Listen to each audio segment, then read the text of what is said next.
Hapa tulipo ni shambani, shamba la mboga mboga, bustani ya muda mfupi iliyopo viwanja vya 88 eneo la halmashauri ya wilaya Mlimba.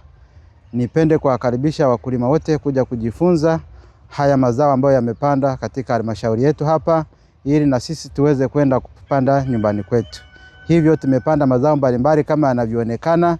Karibuni, niwakaribishe sana kwa ajili ya kujifunza mazao haya, jinsi ya kuyapanda na mpaka kuyavuna.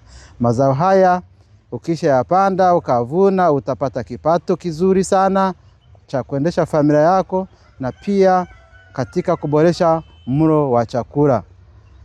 Na hii yote itakusababishia wewe uweze kuondokana na utapiamlo kwa watoto wadogo. Kubwa mkulima atakachojifunza hapa ambacho kwake hana.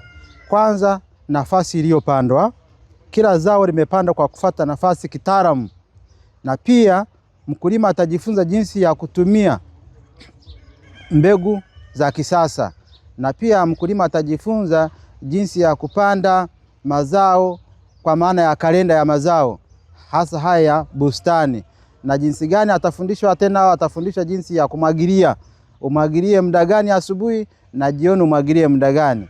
Na pia mkulima atajifunza jinsi ya kuzuia wadudu, jinsi ya kutibu magonjwa kwenye mazao haya, na kila kitu atajifunza. Na hata jinsi ya kuweka mbolea za kupandia, mbolea za kukuzia na mbolea za kukuzia. Pia jinsi gani atatumia na mbolea za viwandani na mbolea zile za asili. Vyote atajifunza mkulima. Hivyo niwakaribisha sana katika maonyesho ya 88 ya mwaka 2026. Karibuni sana.